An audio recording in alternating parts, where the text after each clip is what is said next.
What's up, everyone? So, back here for Word Wednesday, week 2. So, if you didn't get a chance to check out last week's Word Wednesday, go ahead and go check that out. And we're going to move on today. So, again, we're going to be in John. I love John. It's my favorite book. And this just seemed very fitting right now. As we're sitting here, waiting, not understanding what's going on, we sometimes miss what's right in front of us. We sometimes miss the gifts that God gives us. Even though there's a pandemic, even though there's so many things going on right now, we can still look for those gifts that are right in front of us. So today we're going to be in John 4. This was a crazy story because Jews and Samaritans did not get along. Didn't get along. They hated each other. They despised each other. Even on top of that, a Jewish man talking to a Samaritan woman was unheard of.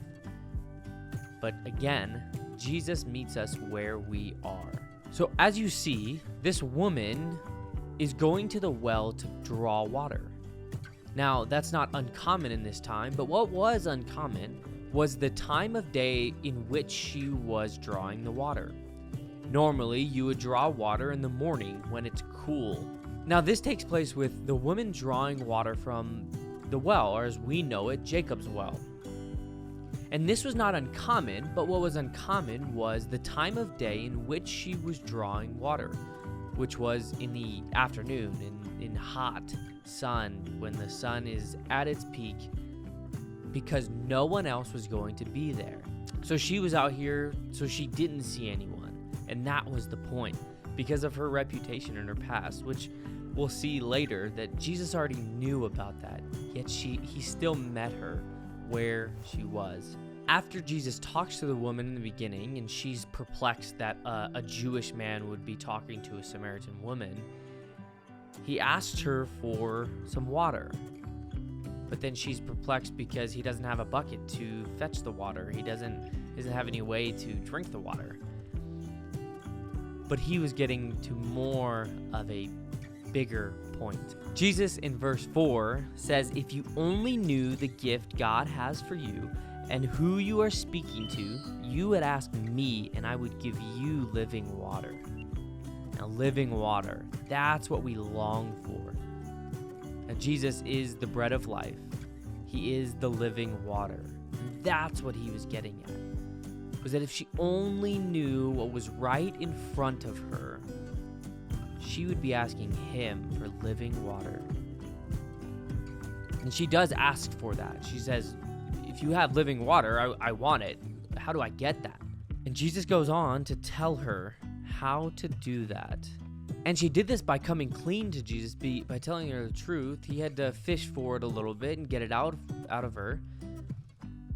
But then Jesus goes on to say, in verse 21, "Believe me, dear woman, the time is coming when it will no longer matter whether you worship the Father on this mountain or in Jerusalem." So we keep going on in this, and the Samaritans, as Jesus alluded to, thought that they knew what was going on. A lot of people in that day thought that they knew exactly what they were going to do and how they were going to worship God, and this is the way it was, and this is how it was. And Jesus was like, no, it's bigger than that. I'm bigger than that.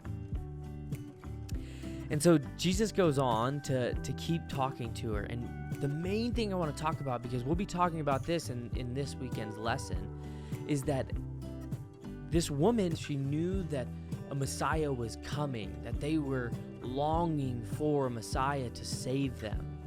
Now, Messiah means the one anointed by God to deliver his people and establish his kingdom. That's exactly what Jesus did. And that's exactly what she said. She says in verse 25, "I know the Messiah is coming, the one who is called Christ. When he comes, he will explain everything to us." Now, I love to try to jump in and get like in the moment, because at that point she's talking about this Messiah. She's talking about this one who will come and explain everything. And I just have this feeling that Jesus paused at this point. Jesus paused and just kind of looked at her and then said, I am the Messiah. Now I encourage you to keep going in John 4. And she leaves her water jug, which is so uncommon, and goes and tells everyone she knows because she knew that it was the Messiah. They were waiting for the Messiah to come and free them. He's died for us and he's risen again. And the Messiah is who Jesus is.